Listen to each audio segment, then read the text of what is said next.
அஸ்ஸலாமு அலைக்கும். உங்கள் பீமாசம் கிச்சன்.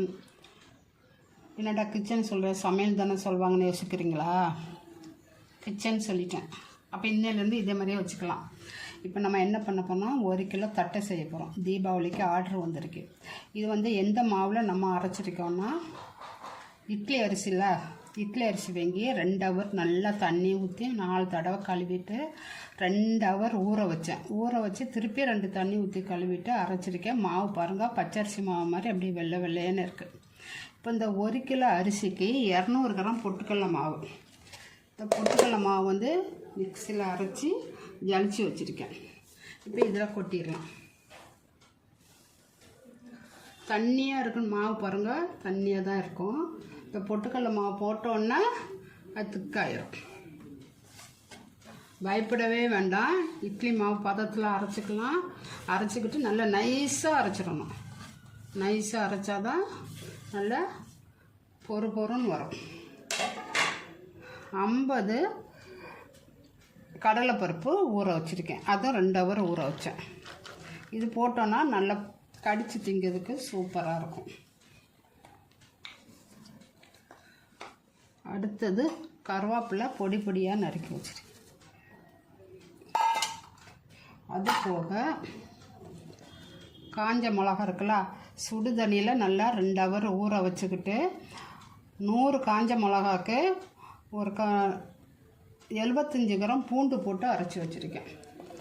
தோலோடி பூண்டு போடணும். இது நல்லா அவங்க காரமாக வேணும்னு கேட்டாங்க. நீங்கள் 4 ஸ்பூன் போட்டால் போதும்.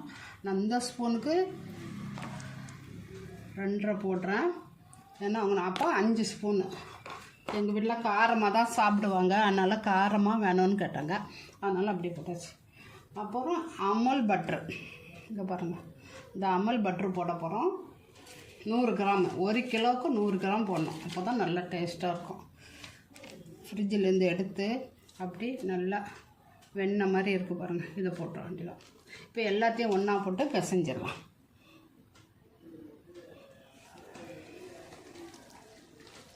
இது பிசைஞ்சாலே அப்படியே கட்டியே ஆயிருங்க. நான் பிசைஞ்சிக்கிட்டு எப்படி இருக்குன்னு சொல்கிறேன்.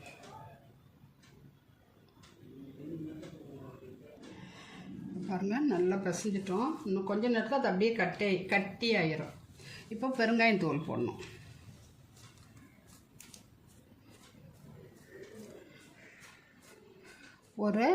ஒரு கிலோவுக்கு 1 ஸ்பூன் பெருங்காயத்தூள் போட்டுக்கிடுங்க.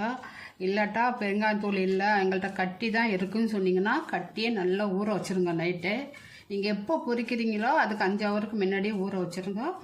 ஊற வச்சுக்கிட்டு அப்புறம் கரைச்சி ஊற்றிடுங்க, நல்ல வாசனையாக இருக்கும். நான் வெள்ளை எள்ளு போட்டேன், நீங்கள் கருப்பு எள்ளு இருந்தாலும் போட்டுக்கலாம்.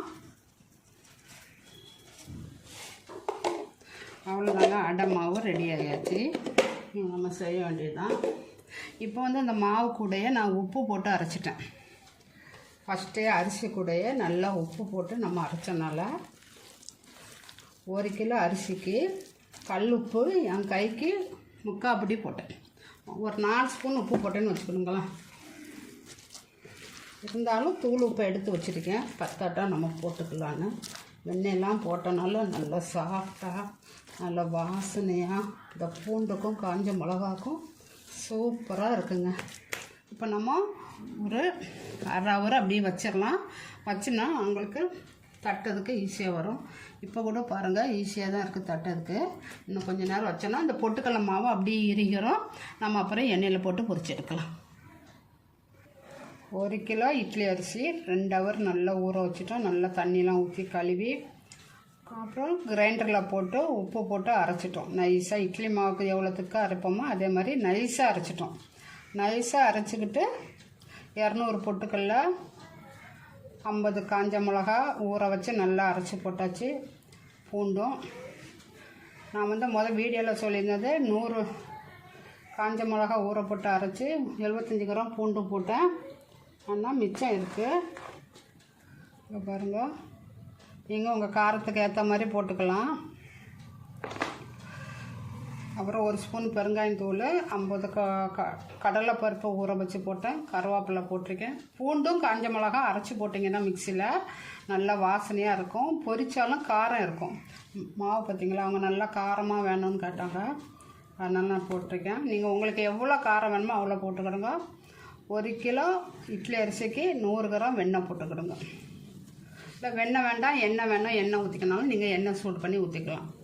டால்டா வேணால் டால்டா போட்டுக்கலாம். இப்போ பாருங்கள், இப்போ நம்ம கொஞ்சம் நேரம் வச்சுருந்தேன், அரை மணி நேரம். நல்லா மாவு மாதிரி கட்டி ஆயிடுச்சு.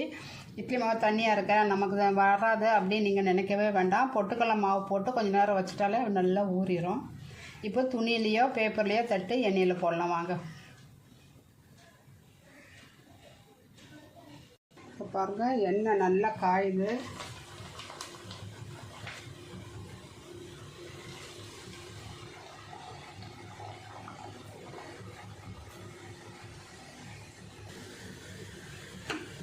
ஒரு உருண்டை எடுத்துக்கிட்டோம். எல்லாத்துக்கும் தெரியும், தெரியாதவங்களுக்கு கையை வச்சு இந்த 2 விரலையும் வச்சு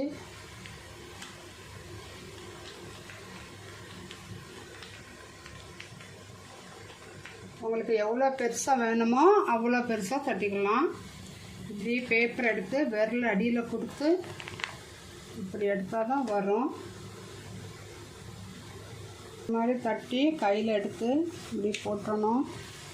அது சமமாக எல்லா இடமும் போடணும். பார்த்து எண்ணெயில் கையை விட்டுறக்கூடாது.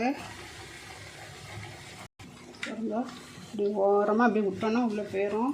அப்புறம் இதே மாதிரி ஒரு கம்பி எடுத்து, முறுக்கு கம்பின்னு சொல்லுவாங்க, அதை எடுத்து நம்ம இப்படி தள்ளி தள்ளி விட்டுக்கலாம்.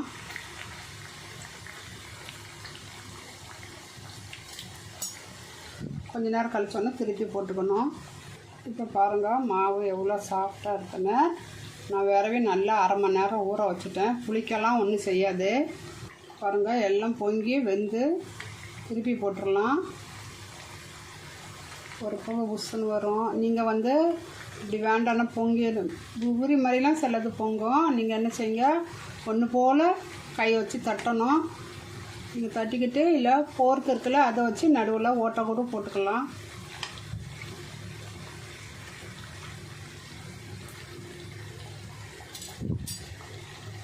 பாருங்க, சுட்டாச்சு. எவ்வளோ சூப்பராக இருக்குது, பொறுன்னு இருக்குது. நீங்களும் இதே மாதிரி செஞ்சு சாப்பிட்டுட்டு எப்படி இருக்குன்னு சொல்லி கமெண்டில் சொல்லுங்கள். லைக் பண்ணுங்கள், ஷேர் பண்ணுங்கள், சப்ஸ்கிரைப் பண்ணுங்கள். ஃபேஸ்புக்குக்கு ஷேர் பண்ணி விடுங்க. என் சேனலை ஃபஸ்ட்லேருந்து லாஸ்ட்டு வரை பாருங்கள். யாரெல்லாம் சப்ஸ்கிரைப் பண்ணலையோ அவங்கெல்லாம் சப்ஸ்கிரைப் பண்ணிவிட்டு என் சேனலை பாருங்கள். அஸ்ஸலாமு அலைக்கும். எல்லாருக்கும் ஹாப்பி தீபாவளி. அஸ்ஸலாமு அலைக்கும். உங்கள் பீமாசன் கிச்சன். என்னடா கிச்சன் சொல்கிறேன், சமையல் தானே சொல்லுவாங்கன்னு யோசிக்கிறீங்களா? கிச்சன் சொல்லிட்டேன். அப்போ இன்னிலேருந்து இதே மாதிரியே வச்சுக்கலாம். இப்போ நம்ம என்ன பண்ண போனால் 1 கிலோ தட்டை செய்ய போகிறோம். தீபாவளிக்கு ஆர்டர் வந்திருக்கு. இது எந்த மாவில் நம்ம அரைச்சிருக்கோன்னா, இட்லி அரிசி வாங்கி 2 ஹவர் நல்லா தண்ணி ஊற்றி 4 தடவை கழுவிட்டு 2 ஹவர் ஊற வச்சு திருப்பி 2 தண்ணி ஊற்றி கழுவிட்டு அரைச்சிருக்கேன். மாவு பாருங்கள், பச்சரிசி மாவு மாதிரி அப்படியே வெள்ளை வெள்ளையன்னு இருக்குது. இப்போ இந்த 1 கிலோ அரிசிக்கு 200 கிராம் பொட்டுக்கடலை மாவு. இந்த பொட்டுக்கடலை மாவு மிக்சியில் அரைச்சி ஜலிச்சு வச்சுருக்கேன். இப்போ இதில் கொட்டிடலாம். தண்ணியாக இருக்குன்னு மாவு பாருங்கள், தண்ணியாக தான் இருக்கும். இப்போ பொட்டுக்கடலை மாவு போட்டோன்னா அது திக்காயிரும். பயப்படவே வேண்டாம். இட்லி மாவு பதத்தில் அரைச்சிக்கலாம். அரைச்சிக்கிட்டு நல்லா நைஸாக அரைச்சிடணும். நைஸாக அரைச்சாதான் நல்லா பொறுன்னு வரும். 50 கடலைப்பருப்பு ஊற வச்சுருக்கேன். அதுவும் 2 ஹவர் ஊற வச்சேன். இது போட்டோன்னா நல்லா கடிச்சு திங்கிறதுக்கு சூப்பராக இருக்கும். அடுத்தது கருவேப்பிலை பொடி பொடியாக நறுக்கி வச்சுருக்கேன். அது போக காஞ்ச மிளகா இருக்குல்ல, சுடு தண்ணியில் நல்லா 2 ஹவர் ஊற வச்சுக்கிட்டு 100 காஞ்ச மிளகாக்கு ஒரு 75 கிராம் பூண்டு போட்டு அரைச்சி வச்சுருக்கேன். தோலோடி பூண்டு போடணும். இது நல்லா அவங்க காரமாக வேணும்னு கேட்டாங்க. நீங்கள் 4 ஸ்பூன் போட்டால் போதும். நான் இந்த ஸ்பூனுக்கு 2.5 போடுறேன். ஏன்னா அவங்க அப்போ 5 ஸ்பூனு. எங்கள் வீட்டில் காரமாக தான் சாப்பிடுவாங்க, அதனால் காரமாக வேணும்னு கேட்டாங்க, அதனால் அப்படியே போட்டாச்சு. அப்புறம் அமுல் பட்ரு, இங்கே பாருங்கள், இந்த அமுல் பட்ரு போட போகிறோம். 100 கிராம், 1 கிலோவுக்கு 100 கிராம் போடணும். அப்போ தான் நல்லா டேஸ்ட்டாக இருக்கும். ஃப்ரிட்ஜிலேருந்து எடுத்து அப்படி நல்லா வெண்ணெய் மாதிரி இருக்குது பாருங்கள், இதை போட்ட வேண்டியதான். இப்போ எல்லாத்தையும் ஒன்றா போட்டு பிசைஞ்சிடலாம்.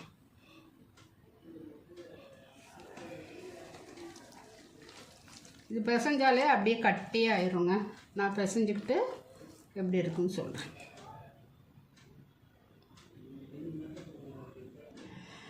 பாருங்கள், நல்லா பிசைஞ்சிட்டோம். இன்னும் கொஞ்சம் நேரத்தில் அது அப்படியே கட்டி ஆயிரும். இப்போ பெருங்காயம் தூள் போடணும்.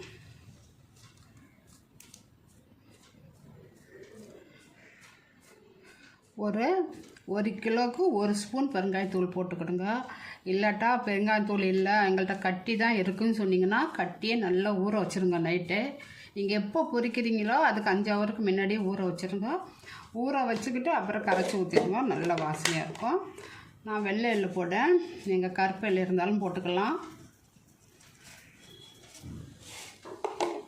அவ்வளோதாங்க, அடை மாவு ரெடி ஆகியாச்சு. நம்ம செய்ய வேண்டியதுதான். இப்போ வந்து இந்த மாவு கூடையே நான் உப்பு போட்டு அரைச்சிட்டேன். ஃபஸ்ட்டே அரிசி கூடையே நல்லா உப்பு போட்டு நம்ம அரைச்சனால 1 கிலோ அரிசிக்கு கல் உப்பு என் கைக்கு 3/4 பிடி போட்டேன். ஒரு 4 ஸ்பூன் உப்பு போட்டேன்னு வச்சுக்கணுங்களேன். இருந்தாலும் தூள் உப்பை எடுத்து வச்சுருக்கேன், பத்தாட்டா நம்ம போட்டுக்கலான்னு. வெண்ணெயெல்லாம் போட்டனால நல்லா சாஃப்டாக நல்ல வாசனையாக இந்த பூண்டுக்கும் காஞ்ச மிளகாக்கும் சூப்பராக இருக்குங்க. இப்போ நம்ம ஒரு 1/2 ஹவர் அப்படியே வச்சிடலாம். வச்சுன்னா அவங்களுக்கு தட்டுறதுக்கு ஈஸியாக வரும். இப்போ கூட பாருங்கள், ஈஸியாக தான் இருக்குது தட்டுறதுக்கு. இன்னும் கொஞ்சம் நேரம் வச்சோன்னா இந்த பொட்டுக்கடலை மாவு அப்படியே இறுகிறோம். நம்ம அப்புறம் எண்ணெயில் போட்டு பொரிச்சு எடுக்கலாம். 1 கிலோ இட்லி அரிசி 2 ஹவர் நல்லா ஊற வச்சுட்டோம். நல்லா தண்ணிலாம் ஊற்றி கழுவி அப்புறம் கிரைண்டரில் போட்டு உப்பு போட்டு அரைச்சிட்டோம். நைஸாக இட்லி மாவுக்கு எவ்வளோத்துக்கு அரைப்போமோ அதே மாதிரி நைஸாக அரைச்சிட்டோம். நைஸாக அரைச்சிக்கிட்டு 200 பொட்டுக்கல்ல 50 காஞ்ச மிளகா ஊற வச்சு நல்லா அரைச்சி போட்டாச்சு. பூண்டும் நான் வந்து வீடியோவில் சொல்லியிருந்தது 100 காஞ்ச மிளகா ஊற போட்டு அரைச்சி 75 கிராம் பூண்டு போட்டேன். ஆனால் மிச்சம் இருக்குது. இங்கே பாருங்கள், நீங்கள் உங்கள் காரத்துக்கு ஏற்ற மாதிரி போட்டுக்கலாம்.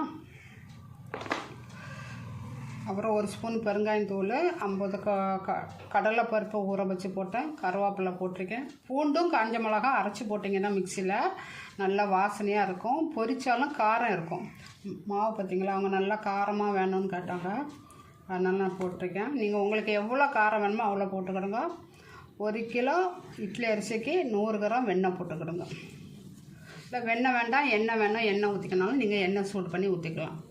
டால்டா வேணால் டால்டா போட்டுக்கலாம். இப்போ பாருங்கள், இப்போ நம்ம கொஞ்சம் நேரம் வச்சுருந்தேன், 1/2 மணி நேரம். நல்லா மாவு மாதிரி கட்டி ஆயிடுச்சு. இட்லி மாவு தண்ணியாக இருக்க நமக்கு வராது அப்படின்னு நீங்கள் நினைக்கவே வேண்டாம். பொட்டுக்கடலை மாவு போட்டு கொஞ்சம் நேரம் வச்சுட்டாலே நல்லா ஊறிடும். இப்போ துணியிலையோ பேப்பர்லேயோ தட்டு எண்ணெயில் போடலாம் வாங்க. இப்போ பாருங்கள், எண்ணெய் நல்லா காயுது.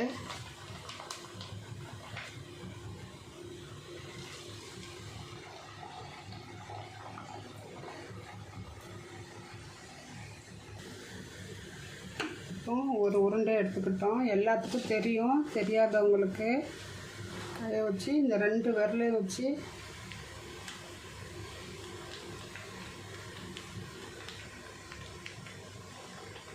உங்களுக்கு எவ்வளோ பெருசாக வேணுமோ அவ்வளோ பெருசாக தட்டிக்கலாம். இப்படி பேப்பர் எடுத்து விரல் அடியில் கொடுத்து இப்படி எடுத்தால் தான் வரும். இந்த மாதிரி தட்டி கையில் எடுத்து இப்படி போட்டணும். அது சமமாக எல்லா இடமும் போடணும். பார்த்து எண்ணெயில் கையை விட்டுறக்கூடாது. இப்படி ஓரமாக அப்படி விட்டோன்னா உள்ளே போயிடும். அப்புறம் இதே மாதிரி ஒரு கம்பி எடுத்து, முறுக்கு கம்பின்னு சொல்லுவாங்க, அதை எடுத்து நம்ம இப்படி தள்ளி தள்ளி விட்டுக்கலாம்.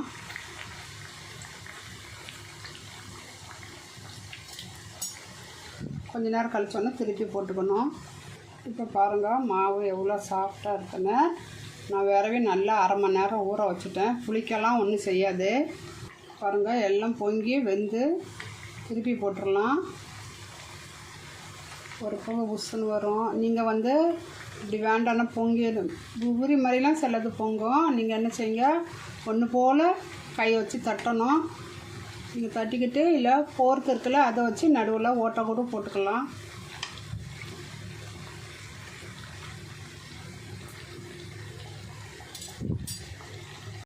பாருங்கள் சுட்டாச்சு, எவ்வளோ சூப்பராக இருக்குது, பொறுன்னு இருக்குது. நீங்களும் இதே மாதிரி செஞ்சு சாப்பிட்டுட்டு எப்படி இருக்குன்னு சொல்லி கமெண்டில் சொல்லுங்கள். லைக் பண்ணுங்கள், ஷேர் பண்ணுங்கள், சப்ஸ்கிரைப் பண்ணுங்கள். ஃபேஸ்புக்குக்கு ஷேர் பண்ணி விடுங்க. என் சேனலை ஃபஸ்ட்லேருந்து லாஸ்ட்டு வரை பாருங்கள். யாரெல்லாம் சப்ஸ்கிரைப் பண்ணலையோ அவங்கெல்லாம் சப்ஸ்கிரைப் பண்ணிவிட்டு என் சேனலை பாருங்கள். அஸ்ஸலாமு அலைக்கும். எல்லாருக்கும் ஹாப்பி தீபாவளி.